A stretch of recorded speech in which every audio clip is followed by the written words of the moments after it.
Subscribe to my YouTube channel for deeply emotional, romantic, and mature stories that echo through your heart. Don't forget to like, share, and comment to support meaningful storytelling. Margaret stood at her bedroom window, watching the autumn leaves dance in the evening breeze. At 53, she had grown accustomed to the quiet solitude of her empty house, but tonight felt different. Tonight, her daughter Emma and son-in-law David were staying over for the first time since their wedding 6 months ago. What Margaret didn't know was that before the night was over, David would say something that would change everything she thought she knew about her life, her marriage, and the woman she had become. The grandfather clock in the hallway chimed 9 times as Margaret adjusted her silk robe and prepared for bed. She had no idea that in just a few hours, her world would be turned upside down by a conversation that would haunt her dreams for months to come. Margaret had always prided herself on being the perfect hostess. Even after her divorce from Robert 3 years ago, she maintained the same gracious standards that had made their home a gathering place for family and friends for over 2 decades. Tonight was no exception. She had prepared Emma's favorite dinner, arranged fresh flowers in the guest room, and even bought David's preferred brand of coffee for breakfast. As she brushed her auburn hair, now touched with silver at the temples, Margaret caught her reflection in the vanity mirror. The years had been kind to her, despite the heartbreak of discovering Robert's affair with his secretary. The divorce had been devastating, but it had also been liberating in ways she never expected. For the first time in her adult life, she was truly alone with her thoughts, her dreams, and her secrets. Emma had been her anchor through those dark months. Sweet, intelligent Emma, who had inherited her mother's compassion and her father's stubborn determination. When Emma announced her engagement to David, Margaret had been genuinely happy for her daughter. David seemed like a good man, responsible, kind, and clearly devoted to Emma. But Margaret had also noticed something else about David, something she tried desperately to ignore. There was a sadness in his eyes that matched her own. Margaret had first met David at Emma's birthday party 2 years ago. He was quiet, thoughtful, and had the kind of gentle strength that reminded her of her own father. As the months passed and David became a regular fixture in their lives, Margaret found herself looking forward to his visits more than she cared to admit. She told herself it was simply because he made Emma happy, but deep down, she knew it was more complicated than that. The sound of footsteps in the hallway interrupted her thoughts. Margaret glanced at the clock on her nightstand. It was nearly midnight. Emma and David had retired to their room hours ago, and the house had been quiet ever since. Who could be walking around at this hour? A soft knock on her bedroom door made her heart skip a beat. "Margaret, are you awake?" David's voice was barely above a whisper. Margaret's breath caught in her throat. What was he doing here? Where was Emma? "Just a moment," she called softly, quickly checking her appearance in the mirror. The silk robe was modest but elegant, and she was grateful she had chosen the deep blue one rather than the more revealing black negligee she had almost worn. She opened the door to find David standing in the hallway, still fully dressed in his jeans and sweater. His dark hair was tousled, as if he had been running his hands through it, and his green eyes held an intensity she had never seen before. "I'm sorry to bother you so late," he said, his voice heavy with emotion. I need to talk to someone. And I couldn't sleep." Margaret's heart pounded as she stepped aside to let him in. "Of course. Is everything all right? Where's Emma?" "She's sleeping. She took one of her headache pills and went out like a light." David walked to the window where Margaret had been standing earlier, his hands shoved deep in his pockets. "I've been lying awake for hours, thinking about things I shouldn't be thinking about." The air in the room seemed to thicken with unspoken tension. Margaret closed the door quietly, suddenly aware of how intimate this moment felt. She was alone in her bedroom with her daughter's husband, and every instinct told her this conversation was about to cross lines that should never be crossed. "What's troubling you, David?" she asked gently, moving to sit on the edge of her bed. Careful to maintain some distance between them, David turned from the window, and in the soft lamplight, Margaret could see the conflict written across his face. He looked like a man wrestling with his conscience and losing. "I think you know," he said quietly. "I think you've known for a while now." Margaret's pulse quickened. She did know, had known for months, but she had never allowed herself to acknowledge it. The way David looked at her when he thought no one was watching. The way his hand lingered when he helped her with her coat. The way conversation flowed so easily between them, as if they had known each other for years rather than months. "David, we agreed. I know what we agreed," David interrupted, his voice filled with pain. "I know we said we wouldn't do this. But Margaret, I'm drowning here. I can't eat. I can't sleep. I can't think about anything but you." Margaret sank into her chair, the phone pressed against her ear like a lifeline. "You have to try harder." "I am trying," David said, his voice breaking. "I'm trying so hard that Emma thinks I'm having some kind of breakdown. She keeps asking me what's wrong, and I keep lying to her face. I brought her flowers yesterday, and she was so happy, and all I could think about was how those flowers should have been for you." "Stop," Margaret whispered, but there was no conviction in her voice. "I can't stop," David said. "Every morning, I wake up and tell myself that today will be different, that today I'll be the husband she deserves. And every night I go to bed knowing I've failed, because my heart belongs to someone else." Margaret felt tears sliding down her cheeks. "This is exactly what we said we wouldn't do." "I know," David said. "I know it's selfish and wrong and cruel. But I needed to hear your voice, Margaret. I needed to know that you're real. That what happened between us wasn't just a dream." "It wasn't a dream," Margaret said, the words escaping before she could stop them. "God help me, it wasn't a dream."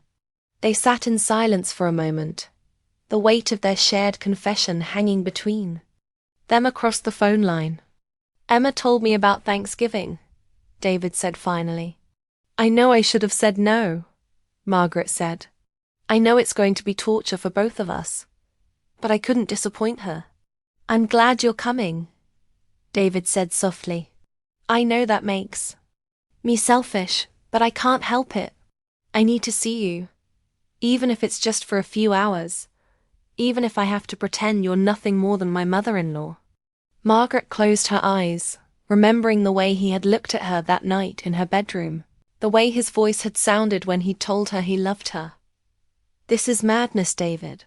"I know," he said, "but it's the only madness I have left." "We can't keep doing this," Margaret said, though even as she spoke, she knew she didn't want the conversation to end. "I know," David said again. "After Thanksgiving I'll stop. I'll find a way to make peace with this, to be the husband Emma deserves. But I needed one more chance to tell you. I needed you to know that what I feel for you isn't going away. It's getting stronger every day." Margaret's heart clenched. "David, I dream about you," he said, his voice low and intimate. "I dream about the life we could have had, the conversations we could have shared, the way you would have looked in. A wedding dress walking down the aisle toward me, instead of toward Robert." "Please don't," Margaret said, but she was crying now, and her voice betrayed her. "I dream about growing old with you," David continued, "about quiet Sunday mornings and shared laughter, and the way you would have looked at me after 30 years of marriage. I dream about a love that was allowed to grow and flourish instead of being buried alive." Margaret pressed her hand to her mouth, trying to stifle the sobs that were threatening to escape. "You're killing me. I'm killing myself," David said. But I can't stop. Margaret, I need you to know that if I could change everything, if I could go back and meet you first, I would do it without hesitation. You are the love of my life, and I will spend the rest of my days regretting that I found you too late.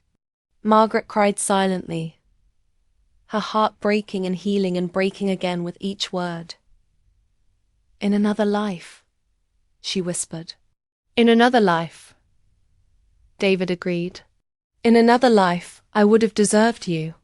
You deserve happiness, Margaret said through her tears. You deserve to be loved completely, without secrets or guilt or impossible choices. So do you, David said. Margaret, promise me something. What? Promise me that you won't give up on love because of this. Promise me that you'll find someone who can give you everything you deserve. Someone who can love you openly and completely. Margaret laughed through her tears, the sound bitter and broken. How can I promise that when you've ruined me for anyone else? Because you're stronger than this, David said.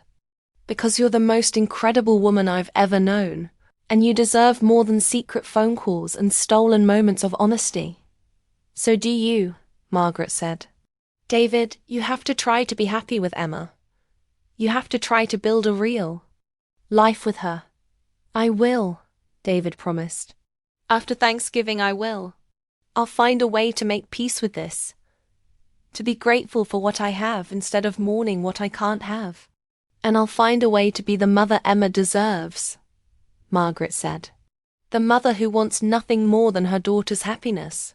We'll get through this, David said, though he sounded like he was trying to convince himself as much as her.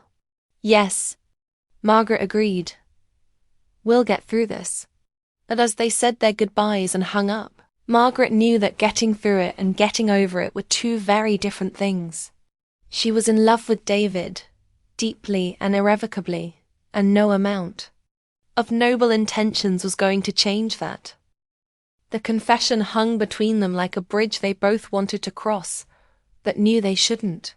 Margaret felt David's hand tighten around hers, and she could see the conflict playing out across his features. Relief at having spoken the truth, guilt at betraying Emma, and something else that made her heart flutter dangerously. I never meant for this to happen, David said, his voice rough with emotion. When I met Emma, I thought I had found everything I was looking for. She's beautiful, smart, funny, ... Everything any man could want in a wife. But, Margaret prompted, gently, though part of her didn't want to hear the answer. But then I met you, David continued, and suddenly I understood what people meant when they talked about finding their other half. It wasn't supposed to happen this way, Margaret. I wasn't supposed to fall in love with my wife's mother. Margaret pulled her hand away, the reality of the situation crashing over her like a cold wave. David, we can't do this. Whatever we're feeling, whatever this is between us, it has to stop here. I know, he said, but he didn't step away.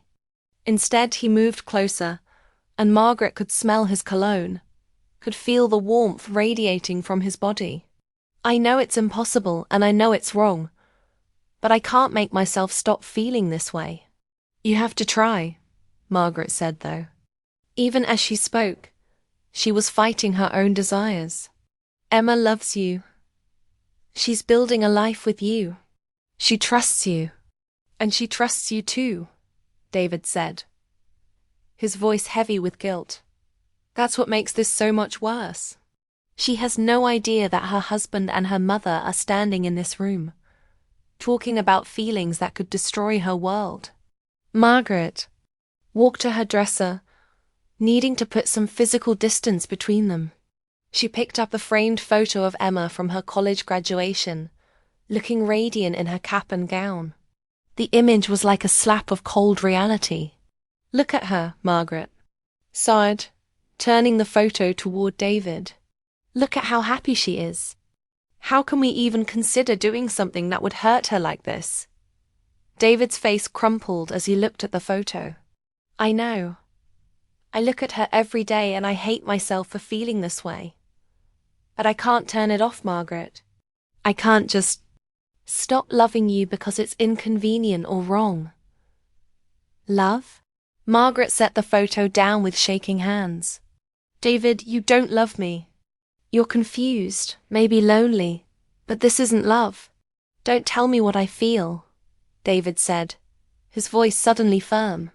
I know the difference between infatuation and love, between desire and deep, soul-crushing, life-changing love. What I feel for you is the latter, and pretending otherwise isn't going to make it go away. Margaret turned to face him, and the intensity in his eyes nearly undid her. Even if that's true, it doesn't matter. We can't act on it. We can't even talk about it anymore after tonight. I know, David said, his shoulders sagging with defeat. I know we can't. But I needed you to know. I needed you to understand that. When I'm sitting at your dinner table, laughing at your stories and watching you take care of everyone around you, and not just being polite, I'm falling deeper in love with you every single day. Margaret felt tears prick her eyes. Stop, please just stop. I can't help it, David said. And now he was moving toward her again, drawn by a force neither of them seemed able to resist. I can't help that I love the way you laugh when you're really amused, not just being polite. I can't help that I love how you always make sure everyone else is taken care of before you worry about yourself. I can't help that I love how strong you've been through everything with your divorce, how you've rebuilt your life and found joy again. David. Margaret's voice was a warning, but it came out as more of a plea. I can't help that I love the way you look when you're gardening, with dirt on your hands and the sun in your hair. I can't help that I love how you light up when you talk about your books or your charity work. I can't help that I love the woman you are, Margaret, not just the way you look, or the way you make me feel, but the person you are at your core. Margaret felt her resolve crumbling with each word. No one had ever spoken to her like this, not even Robert in the early days of their marriage. David saw her, really saw her, in a way that made her feel both vulnerable and cherished. You're not being fair, she whispered. I know, David said, and now he was close enough that she could feel his breath on her cheek. I know it's not fair to you, or to Emma, or to anyone. But I can't keep carrying this alone, Margaret. I can't keep pretending that everything is fine when I'm dying inside. Margaret looked up at him, and in his eyes, she saw her own pain reflected back at her. Here was a man who understood loneliness, who understood the ache of loving someone you couldn't have. Here was someone who saw past the perfect hostess facade to the woman beneath, the woman who had been hurt and betrayed, and was still learning to trust again. What do you want from me? She asked again, her voice barely a whisper. I want you to tell me that I'm not alone in this, David said. I want you to tell me that when you look at me, you see the same possibility that I see when I look at you. I want you to tell me that in another life, in another time, we could have been everything to each other. Margaret felt a tear slip down her cheek. David, that's not fair to ask. I know it's not, he said, reaching up to gently wipe the tear away with his thumb. But I'm asking anyway, because I'm desperate and I'm in love and I don't know what else to do. The touch of his thumb on her cheek was electric, and Margaret found herself leaning into it despite every rational thought screaming at her to pull away. This was madness, she knew, but it was also the most real thing she had felt in years. In another life, she whispered, the words escaping before she could stop them. We would have met first. We would have had time to fall in love properly, without complications or guilt or impossible choices. David's eyes closed, and she could see the relief and pain warring on his face. In another life, he agreed, I would have courted you properly. I would have brought you flowers and taken you dancing and told you every day how much you mean to me. In another life, Margaret continued, caught up in the fantasy despite herself. We would have built a life together. We would have traveled and laughed and grown old together. In another life, David said, opening his eyes to look at her. I would have been worthy of you. You are worthy of me, Margaret said, the words coming from a place of honesty she hadn't accessed in years.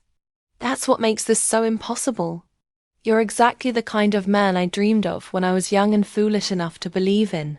Fairy tales. They stood there in the soft lamplight, two people who had found each other at exactly the wrong time, in exactly the wrong circumstances. The weight of their impossible situation pressed down on them like a physical thing, making it hard to breathe. What do we do now? David asked, his voice filled with despair. Margaret forced herself to step back, to break the spell that had been woven around them.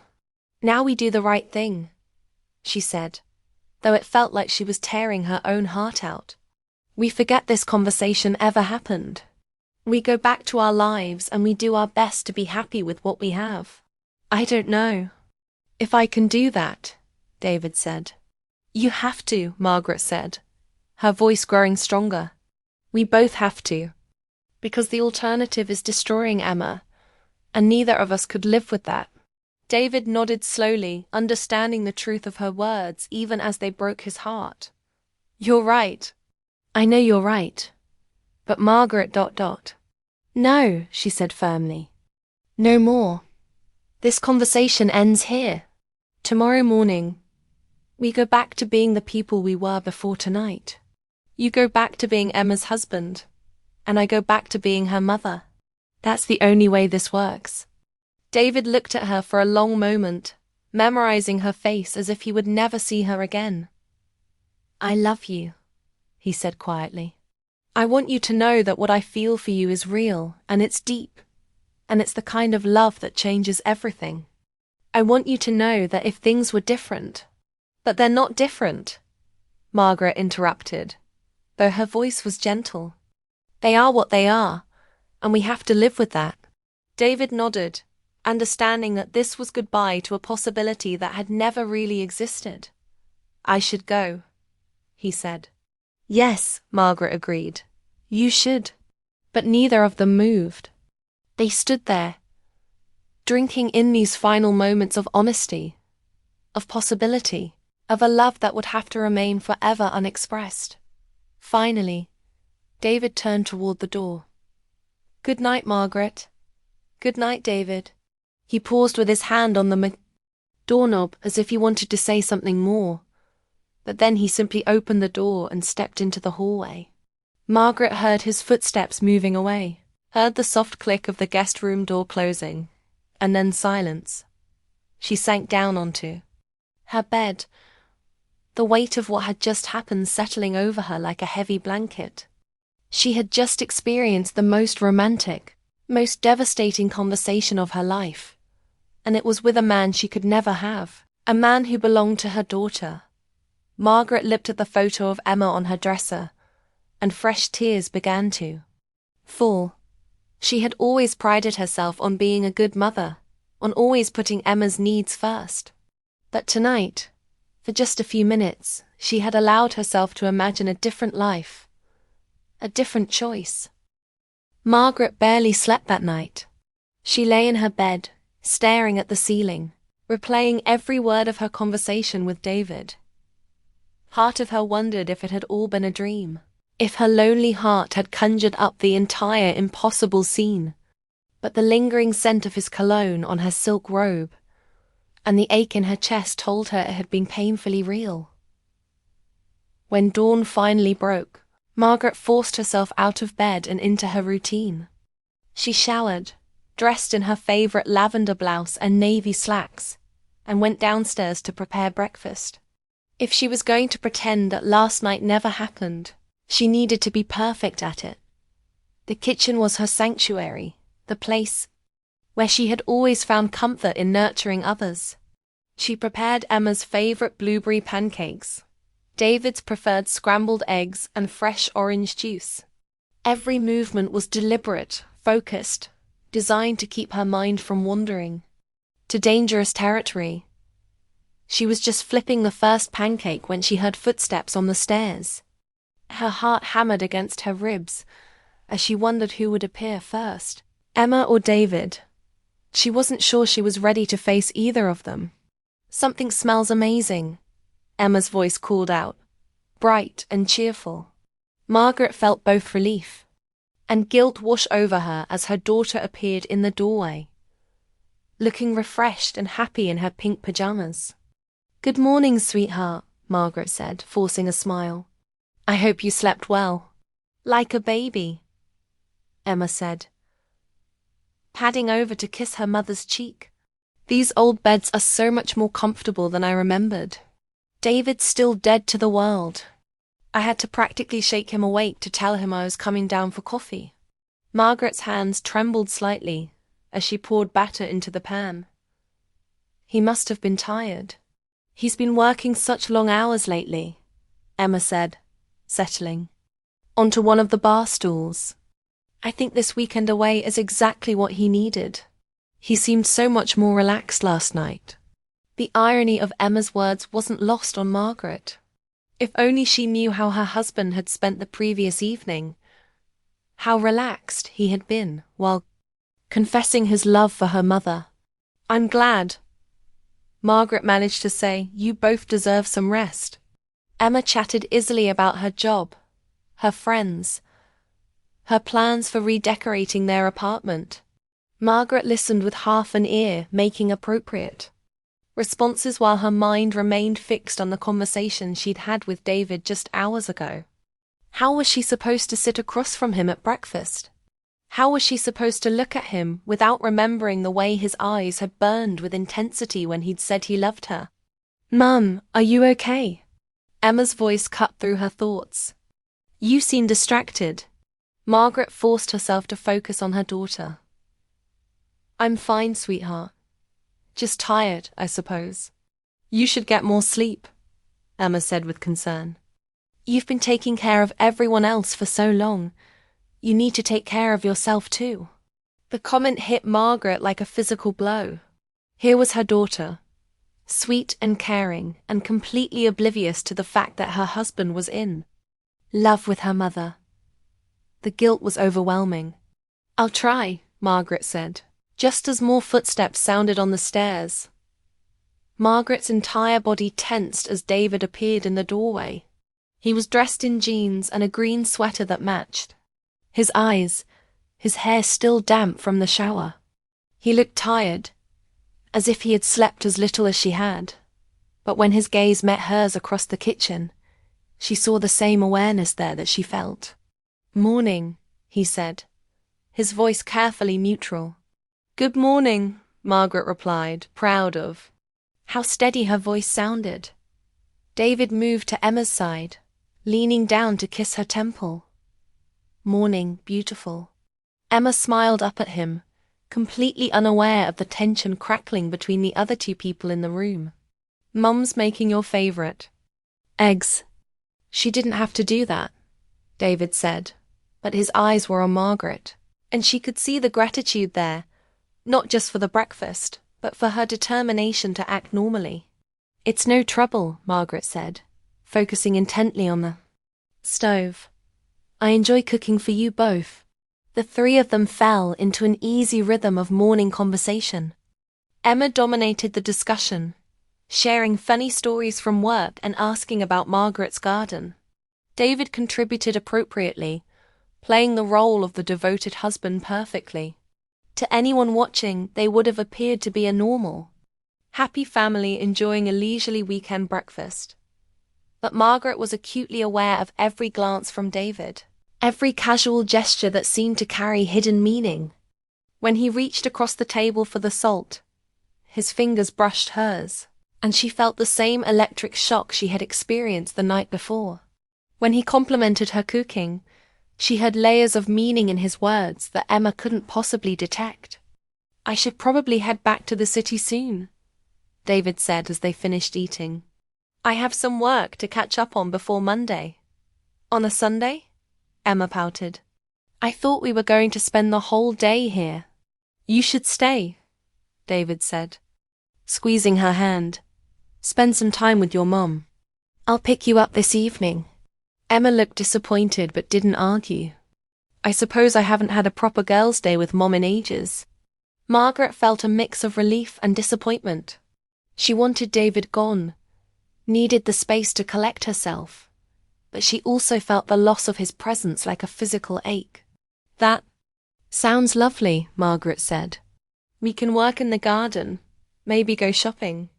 David stood up, and Margaret noticed how careful he was not to look directly at her. I should get my things together. I'll help, Emma said. Jumping up to follow him, Margaret was left alone in the kitchen with the breakfast dishes and the lingering scent of David's cologne. She could hear Emma's laughter floating down from upstairs, could hear David's deeper voice responding to whatever she was saying. The sound of their happiness together was like a knife to her heart. 20 minutes later, they were all standing by the front door. Emma was hugging her mother goodbye, chattering about their plans for the day. David stood slightly apart, his overnight bag in hand, looking anywhere but at Margaret. Thank you for breakfast, he said formally, and for letting us stay. You're always welcome here, Margaret replied. The words automatic but true. Emma kissed David goodbye, a long, lingering kiss that made Margaret look away. When she looked back, David was looking at her over Emma's shoulder, and the pain in his eyes was unmistakable. I'll see you tonight, he said to Emma, but Margaret knew the words were meant for her as well. A reminder that their lives were still intertwined, that this morning's careful normalcy was just the beginning of a lifetime of pretending. After David left, Margaret threw herself into the day with Emma. They worked in the garden, transplanting the last of the fall flowers. They went shopping, looking for Christmas decorations even though it was still October. They cooked dinner together, Emma chattering about her marriage and her plans for the future. Through it all, Margaret played her role perfectly. She was the loving mother, the supportive confidant, the woman who had everything together. But, underneath the performance, she was dying a little bit at a time. Every time Emma mentioned David, Margaret felt the knife twist a little deeper. Every time her daughter talked about their future together, the house they wanted to buy, the children they hoped to have, Margaret felt the weight of her impossible love pressing down on her. You know, Emma said as they were cleaning up after dinner, I think this weekend has been really good for David. He seems so much more, I don't know, present today. More like himself. Margaret's hands stilled on the dish she was drying. What do you mean? He's been so distant lately, Emma said, a small frown creasing her brow. I was starting to worry that something was wrong. But today, before he left, he seemed different. More at peace somehow. Margaret's heart clenched. Peace. Was that what confession brought? The terrible, wonderful peace of having spoken the truth, even when that truth was impossible. I'm sure he's just been stressed with work, Margaret said carefully. Maybe, Emma agreed, but she didn't sound entirely convinced. I just hope he knows he can talk to me about anything. I hate the thought of him carrying his problems alone. The irony was overwhelming. David was indeed carrying his problems alone, and he always would have to. The one person who could truly understand what he was going through was standing right here, washing dishes and pretending her heart wasn't breaking. I'm sure he knows that, Margaret said. You're a wonderful wife, Emma. David is lucky to have you. I'm lucky to have him too, Emma said softly. I know everyone says this, but I really do think he's my soulmate. From the moment I met him, I felt like I'd been waiting my whole life for him. Margaret closed her eyes, fighting back tears. She wanted to tell Emma that she understood that feeling, that she had experienced it too, with the same man. But, of course, she couldn't. Some truths were too dangerous to speak. I'm happy for you, sweetheart, Margaret said, and meant it. Despite everything, despite the impossible situation and the pain in her heart, she was happy that Emma had found love. She just wished it hadn't come at such a terrible cost. When David returned that evening to pick up Emma, Margaret was ready. She had spent the afternoon preparing herself, building up her emotional walls, practicing the art of casual friendliness. She greeted him at the door with a smile, asked about his day, offered him coffee. To an outside observer, nothing had changed. But Margaret caught the way David's eyes lingered on her face, the way his voice softened when he said her name. She saw the careful way he kept his distance, the deliberate casualness of his gestures. We're both becoming experts at pretending, she realized. It was a skill they would need to perfect, because this was only the beginning. Are you sure you won't stay for dinner? Margaret asked as Emma gathered her things.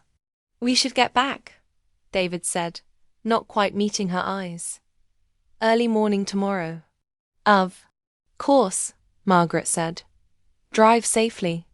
As they prepared to leave, Emma hugged her mother tightly. Thank you for such a wonderful day, Mom. I love you. I love you too, sweetheart, Margaret said, her voice thick with emotion. David stepped forward then, and for a moment, Margaret thought he might try to hug her goodbye. Instead, he extended his hand for a formal handshake. Thank you for everything, he said, his voice low and meaningful. Margaret took his hand, feeling the familiar jolt of electricity. Take care of yourself, David. Their eyes met for just a moment, and in that brief connection, Margaret saw everything David couldn't say. The love, the regret, the promise to keep their secret safe. Then he released her hand and stepped back. The moment broken Margaret stood in her doorway, watching as David's car pulled away. Emma waved from the passenger seat, her face bright with happiness. David kept his eyes on the road, but just before the car turned the corner, Margaret saw him glance in the rearview mirror, looking back at her. Then they were gone. And Margaret was alone again with her impossible love and her unbreakable promise to keep it secret. 3 weeks passed and Margaret threw herself into the routine of her life with desperate determination. She volunteered extra hours at the local literacy center, took up painting classes, and even accepted a dinner invitation from her neighbor, Paul, a recently divorced lawyer who had been asking her out for months. But no amount of activity could quiet the voice in her head that whispered David's name in the quiet moments. No amount of distraction could erase the memory of how it felt to have someone see her so completely, love her so deeply, and be forever beyond her reach. Emma called every few days, chattering about her life with the easy confidence of someone who had never doubted her place in the world. Margaret listened, made appropriate responses, and died a little more each time Emma mentioned David's name. He's been so different lately, Emma said during one of their phone calls. More attentive, more romantic. Last night he surprised me. With flowers and dinner, just because it was Tuesday. I keep asking him what's gotten into him, but he just says he's realized how lucky he is. Margaret closed her eyes, understanding exactly what had gotten into David. Guilt was a powerful motivator, and she imagined he was throwing himself into being the perfect husband with the same desperate energy she was using to be the perfect mother. That's wonderful, sweetheart, Margaret managed to say. I think that weekend at your house was really good for him, Emma continued. Something about being there, being family. I think it reminded him of what's important. The irony was so sharp it took Margaret's breath away. That weekend had indeed reminded David of what was important. It had just been the wrong things. I'm glad, Margaret said, her voice barely steady. Actually, Emma said, her tone growing. Excited. That's part of why I'm calling. David and I want to host Thanksgiving this year. Our apartment is tiny, but we thought we could make it work. You'll come, won't you? Margaret felt the world tilt around her. Thanksgiving. A whole day. Of pretending. Of sitting across from David and acting like her heart wasn't breaking every time he looked at her. A whole day of watching him play the devoted husband while she played the happy mother-in-law. Of course. Margaret heard herself saying, I'd love to. Perfect. David will be so happy. He specifically asked me to make sure you'd be there. He said it wouldn't be the same without you. Margaret's heart hammered against her ribs. David had specifically asked for her to be there. What was he thinking? Was he hoping for another chance to talk? Was he, like her, finding it impossible to simply forget what had passed between them? I'll bring the pies, Margaret said, falling back on the familiar comfort of planning and organizing. You don't have to do that, Mom. You're the guest. I insist, Margaret said. It's tradition. After she hung up, Margaret sat in her quiet living room, contemplating the impossible situation she found herself in. 3 weeks ago, she had been a woman learning to be content with solitude. Now she was a woman in love with her daughter's husband, counting down the days until she would see him again. The phone rang, interrupting her thoughts. Margaret glanced at the caller ID and felt her heart stop. It was David's number.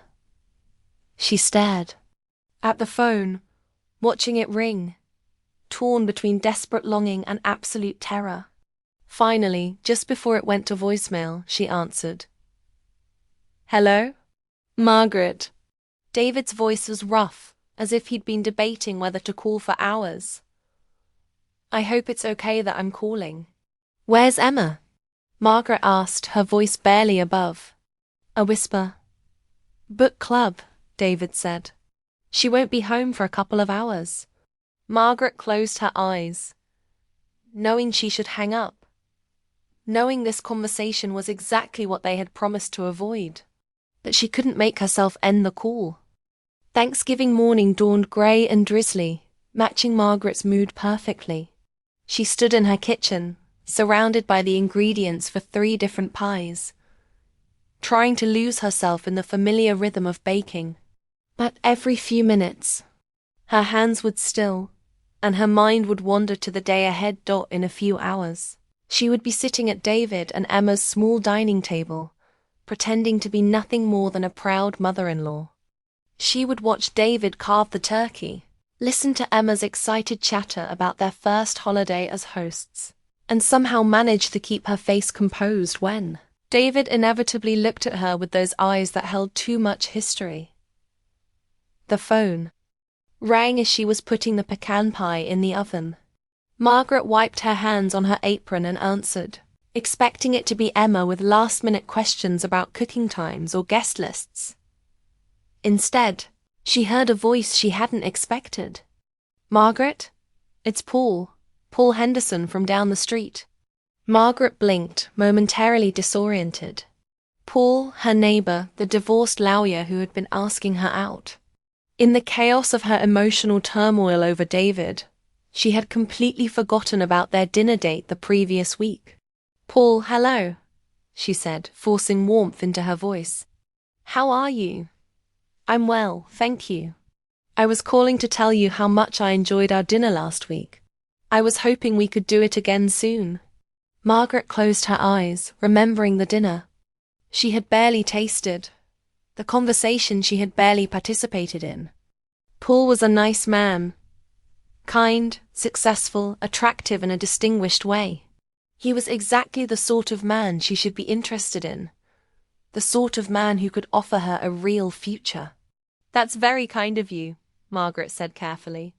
I was thinking perhaps this weekend, Paul continued. There's a new restaurant downtown that's supposed to be excellent. We could make an evening of it. Dinner, maybe a show. Margaret found herself about to decline, about to make some excuse about being busy or tired or not ready. But then she heard David's voice from their phone conversation, telling her not to give up on love, urging her to find someone who could love her openly and completely. That sounds lovely, she heard herself saying. Wonderful, Paul said, and she could hear the smile in his voice. I'll pick you up at 7 on Saturday. After they hung up, Margaret stood in her kitchen, wondering what she had just done. Was she really going to try to move on? Was she really going to attempt to build something real with Paul, while her heart belonged to David? The timer for there. Apple pie interrupted her thoughts, and she forced herself to focus on the task at hand. One crisis at a time, she told herself. First, she had to get through Thanksgiving. An hour later, Margaret was loading her pies into the car when her phone buzzed with a text from Emma. Can't wait to see you. David's been cooking since dawn. He's so nervous about everything being perfect. Love you. Margaret's heart clenched. David was nervous.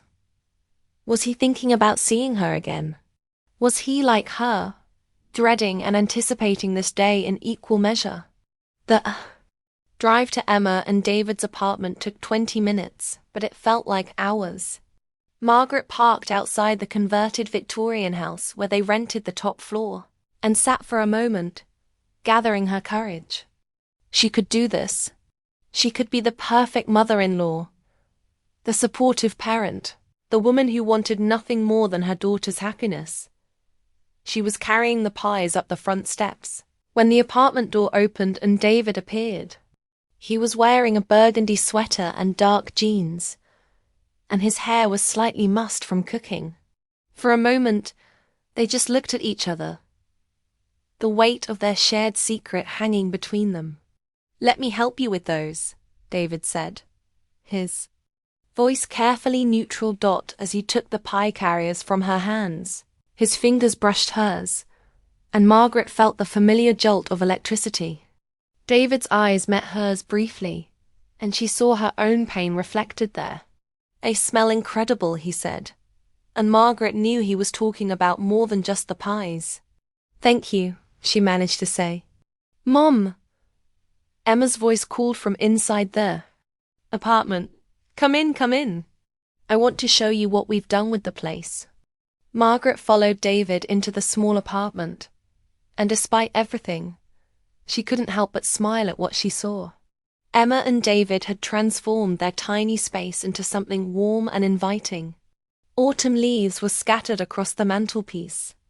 Candles flickered on every surface, and the smell of roasting turkey filled the air. It's beautiful, Margaret said, and meant it. David did most of it, Emma said, beaming at her husband. He's been planning this for weeks. He wanted everything to be perfect for you. Margaret glanced at David, who was carefully arranging her pies on the counter. You didn't have to go to so much trouble. It wasn't trouble, David said, still not looking at her. Family deserves the best. The word family hung in the air, loaded with meaning that only Margaret and David could understand. They were family, bound together by Emma's love for them. Both, but they were also something else. Something that had no name and no future. Can I help with anything? Margaret asked, needing something to do with her hands. Everything's under control, Emma said. David's been cooking since 5 this morning. I keep telling him he's overdoing it, but he says he wants this to be a Thanksgiving we'll all remember. Margaret's heart clenched. She had no doubt this would be a Thanksgiving she would never forget, though not for the reasons Emma imagined. The next few hours passed in a blur of careful conversation and stolen glances. Margaret helped Emma set the table while David finished the cooking, and she found herself hyper-aware of his every movement.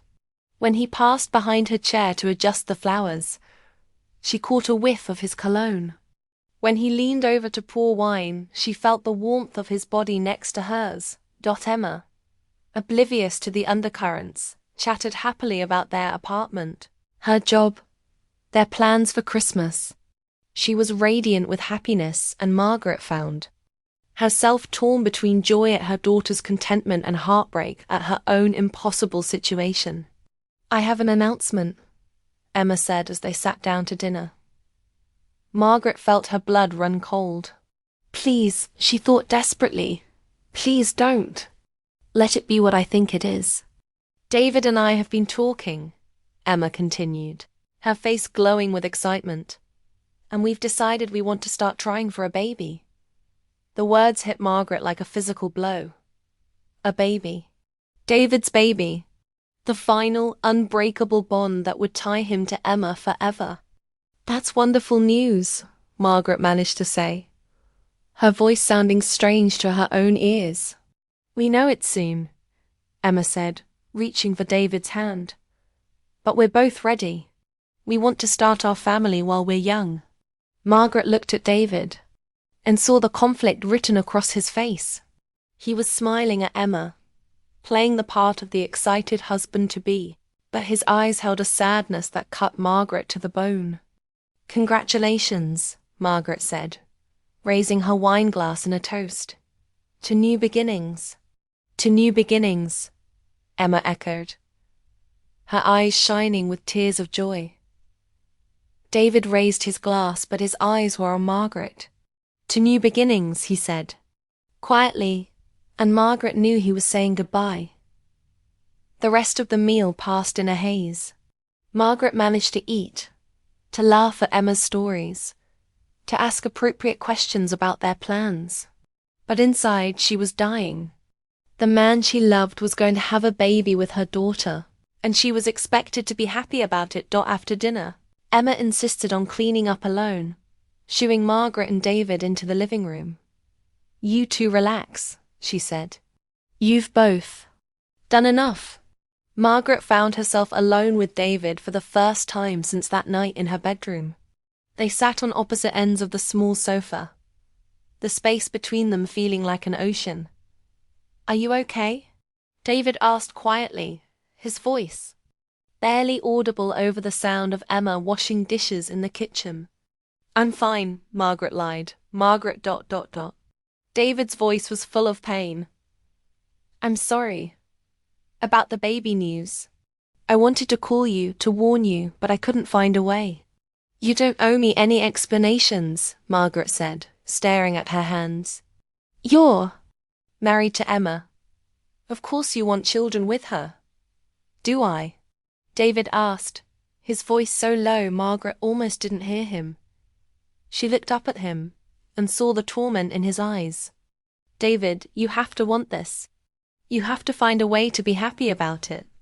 I know, he said. I know I do. But all I can think about is how this changes everything. How it makes what we feel even more impossible. What we feel was always impossible, Margaret said firmly. This doesn't change that, doesn't it? David asked. Margaret, I'm going to be a father. I'm going to have a child with Emma, and I'm going to love that child with everything I have. But every time I look at him or her, I'm going to think about the family I could have had with you. Margaret felt tears prick her eyes. You can't think like that. You can't live your life mourning something that never existed. How do I stop?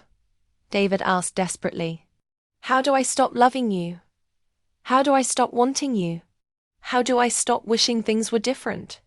You just do, Margaret said though. She knew how impossible that was. You focus on Emma, on the baby, on building the life you're supposed to have. And what about you? David asked. What about your life? What about your happiness? Margaret thought about Paul, about the dinner date she had agreed to, about the possibility of trying to build something real with someone who was actually available. I'm going to try to move on, she said quietly. David's face went pale. What does that mean? It means I'm going to try to find someone who can love me without secrets or guilt or impossible choices, Margaret said, echoing his own words from their phone conversation. With who? David asked, his voice tight. As a man, Margaret sighed, surprised by the flash of jealousy in David's eyes. A neighbor. He's asked me out several times. Do you care about him? David asked. Margaret considered the question. I could, she said finally. Given time, given effort, I could care. About him. But you don't love him, David said. No, Margaret admitted. I don't love him. That maybe love isn't the most important thing. Maybe compatibility and kindness and shared values are enough. Don't settle, David said fiercely. Margaret, promise.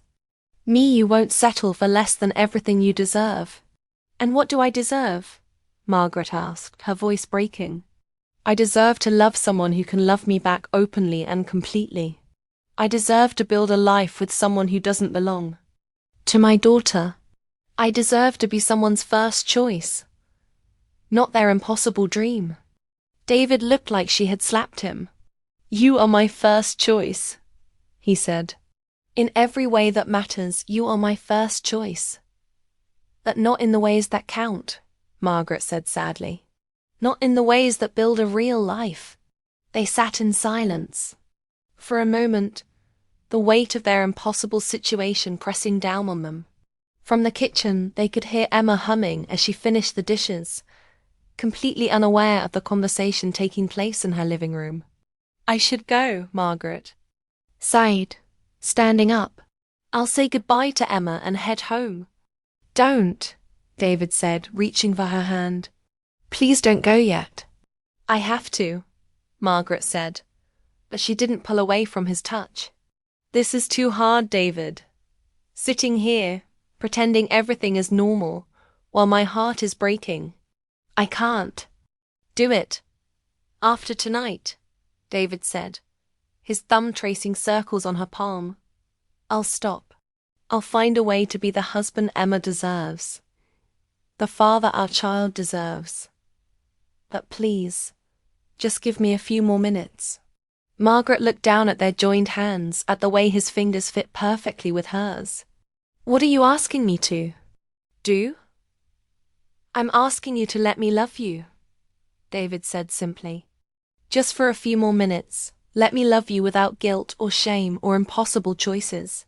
Let me pretend that you're mine, that we're building a life together, that this is our home and our future. Margaret's heart broke at the raw need in his voice. David, please, he said. I know it's selfish, but I need this. I need to know what it feels like to love you without hiding it. Margaret closed her eyes, knowing she should refuse, knowing this was exactly what they had promised to avoid. But she also knew that after tonight, it would be over. After tonight, David would have to focus on Emma and their coming child, and she would have to find a way to build a life without him. Okay, she whispered. Just for a few minutes. David's eyes closed in relief, and he brought their joined hands to his lips, pressing a gentle kiss to her knuckles. The gesture was so tender, so full of love, that Margaret felt her heart swell and break at the same time. Thank you, he said softly. Thank you for giving me this. They sat there in the soft lamplight, holding hands and allowing themselves to feel the full weight of their love for each other. No words were needed. Everything they felt was communicated in the touch of their hands, the look in their eyes, the silent understanding that this was both everything and nothing. I love you, David said finally, his voice barely a whisper. I love you more than I ever thought it was possible to love someone.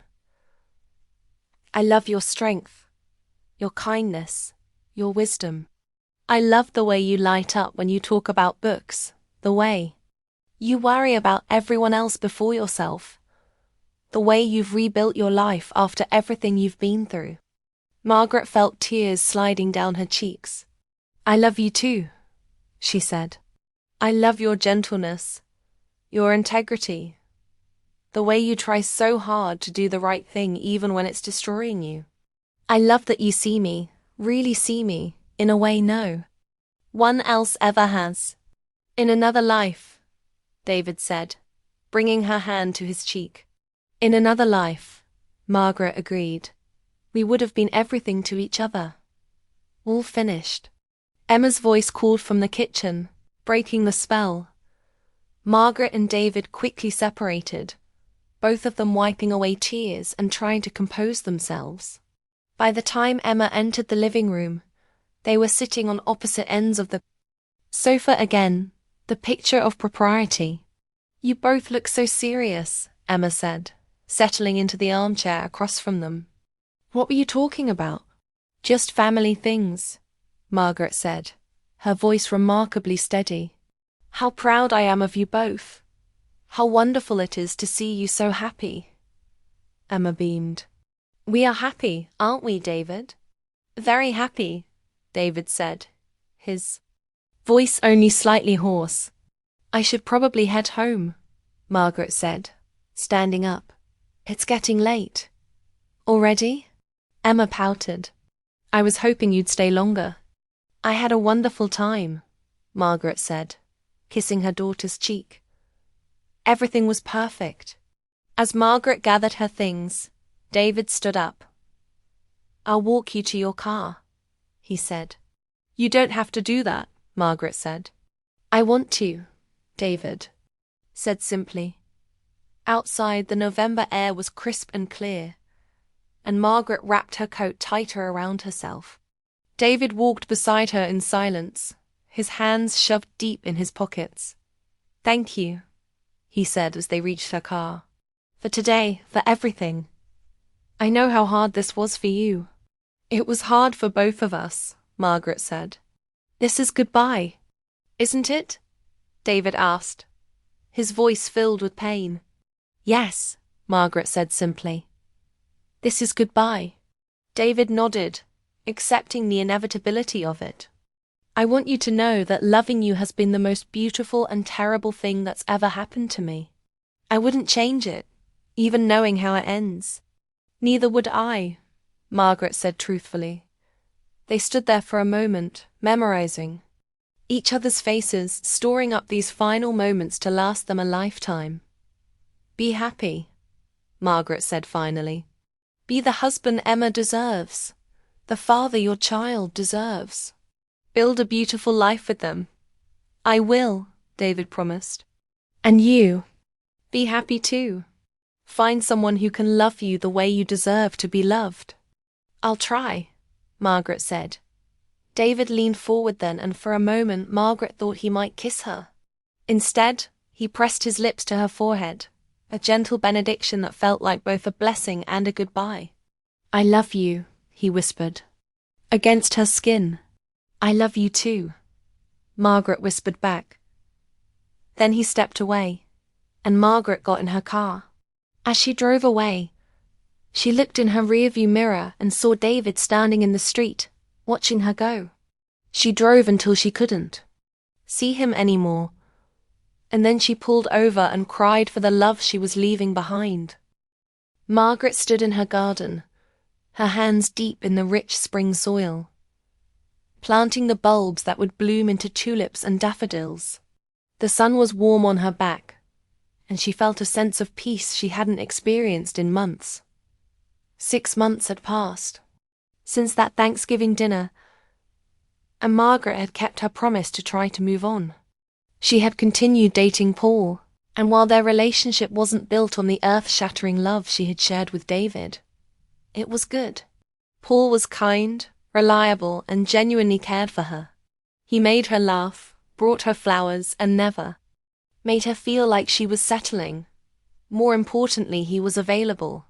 He was divorced, childless, and free to love her without complications or secrets. They had taken things slowly, building a foundation of friendship and mutual respect that Margaret hoped might eventually grow into something deeper. Margaret? Paul's voice called from the back door. Your phone's ringing. Margaret wiped her hands on her gardening apron and went inside to answer. The caller ID showed Emma's number, and Margaret smiled as she picked up. Hello, sweetheart, she said. Mom! Emma's voice was filled with excitement. I have news. Margaret's heart clenched, knowing instinctively what that news would be. What is it? I'm pregnant, Emma squealed. David and I just found out this morning. We're going to have a baby. Margaret closed her eyes, feeling the familiar ache in her chest. But alongside the pain, she felt something else. Genuine happiness for her daughter, and a sense of closure that surprised her. That's wonderful news, Margaret said, and meant it. How are you feeling? Amazing. Terrified. Excited. Everything all at once. Emma laughed. David's been walking around with this huge grin on his face all day. He's already talking about converting the spare room into a nursery. Margaret could picture David's face, could imagine the mixture of joy and complexity he must be feeling. She hoped he was finding peace in his new role as a father-to-be. I'm so happy for you both, Margaret said. You're going to be wonderful parents. We want you to be very involved, Emma said. This baby is going to need his or her grandmother. I wouldn't miss it for the world, Margaret said, surprised by how much she meant it. After they hung up, Margaret stood in her kitchen, processing the news. David was going to be a father. Emma was going to be a mother. Their lives were moving forward, building something real and lasting together. And Margaret was going to be a grandmother. Everything okay? Paul asked, coming into the kitchen with a concerned expression. Emma's pregnant, Margaret said. Paul's face lit up with genuine pleasure. That's wonderful. How do you feel about becoming a grandmother? Margaret considered the question. Happy, she said, and realized she meant it. I feel happy. That evening, as Margaret and Paul shared a quiet dinner, she found herself thinking about the strange journey that had brought her to this place. She had loved David with a depth and intensity that had nearly destroyed her, but she had also learned something valuable from that impossible love. She had learned that she was capable of loving completely, of being loved completely in return. She had learned that she was strong enough to make difficult choices, to put others' happiness before her own, to survive heartbreak and come out stronger on the other side. Most importantly, she had learned that love took many forms. The passionate, all-consuming love she had felt for David was one kind of love. Beautiful, devastating, and ultimately impossible. But the quiet, steady affection she was building with Paul was another kind of love, one that might not burn as brightly, but could last a lifetime. As spring turned to summer, Margaret found herself settling into a new rhythm. She continued her relationship with Paul, and they talked about moving in together. Perhaps even marriage. She prepared for her role as a grandmother, helping Emma plan the nursery and attending doctor's appointments. And sometimes, in the quiet moments, she allowed herself to think about David. She wondered if he was happy, if he had found peace in his new life as a father. She hoped he had, hoped he was building something beautiful with Emma and their child. On a warm July evening, Margaret was watering her garden when she heard a car pull into the driveway. She looked up to see Emma and David getting out. Emma's pregnancy now visible in the gentle curve of her belly. Surprise! Emma called out, waving. We were in the neighborhood and thought we'd stop by. Margaret's heart did a familiar flip at the sight of David, but the pain was muted now, softened by time and acceptance. He looked good, relaxed, happy, more at peace than she had seen him in months. Come in, Margaret said, leading them into the house. I'll make some iced tea. As they sat on the back porch, watching the sun set over Margaret's garden, Emma chattered about the pregnancy, about their preparations for the baby, about their hopes and dreams for the future. David listened with a smile, occasionally adding his own comments, clearly devoted to his wife and coming child. At one point, Emma went inside to use the bathroom, leaving Margaret and David alone on the porch. For a moment, Margaret wondered if the old tension would return, if they would fall back into the pattern of stolen glances and unspoken longing. Instead, David looked at her with clear, peaceful eyes. You look happy, he said simply. I am, Margaret said, surprised by the truth of it. How are you? I'm good, David said. Really good. The baby. It's changed everything. I never knew I could feel this way about someone I haven't even met yet. Margaret smiled, hearing the genuine joy in his voice. Emma says you're already planning the nursery. Guilty as charged, David laughed. I've become one of those expectant fathers who reads every baby book and researches every product. Emma thinks I'm going overboard. You're going to be a wonderful father, Margaret said, and meant it. I hope so, David said. I want to be the kind of father who's present, who's involved, who puts his family first in everything. Margaret heard the subtext in his words. His commitment to being the husband and father Emma and their child deserved. She was glad he had found that peace, that purpose. Emma returned then, settling back into her chair with a contented sigh. This is nice, she said. I love these quiet family moments. Family. The word no longer carried the weight of impossibility it once had. They were family, Margaret, Emma, David, and soon, the baby. It was complicated and imperfect, but it was real, and it was theirs. As the evening wound down and Emma and David prepared to leave, Margaret walked them to their car. David gave her a brief, friendly hug, the kind of hug any son-in-law might give his mother-in-law. There was no hidden meaning, no secret message, just genuine affection and gratitude. Thank you, he said quietly, and Margaret knew he wasn't just thanking her for the evening. Thank you too, she replied, understanding passing between them. As they drove away, Margaret stood in her driveway, watching the taillights disappear around the corner. She felt peaceful, complete in a way she hadn't expected. The love she had shared with David would always be part of her, but it no longer defined her. She had found a way to love him that was healthy, that honored their real relationship as family members, that didn't require secrets or guilt or impossible choices. Paul appeared beside her, slipping his arm around her waist. Good visit? He asked. Very good, Margaret said, leaning into his warmth. I was thinking, Paul said as they walked back toward the house. Maybe it's time we talked about making this official, about getting married.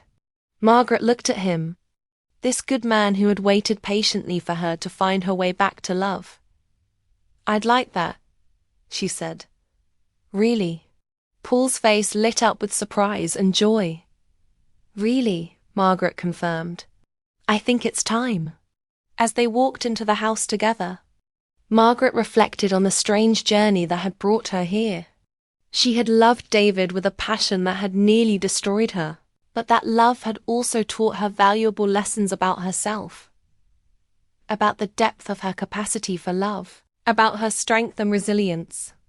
Now she was ready to love again differently, but no less completely. She was ready to build a life with Paul, to be a grandmother to Emma's child, to embrace the future with open arms and an open heart. The love she had shared with David would always be part of her story, but it was no longer the end of her story. It was a chapter.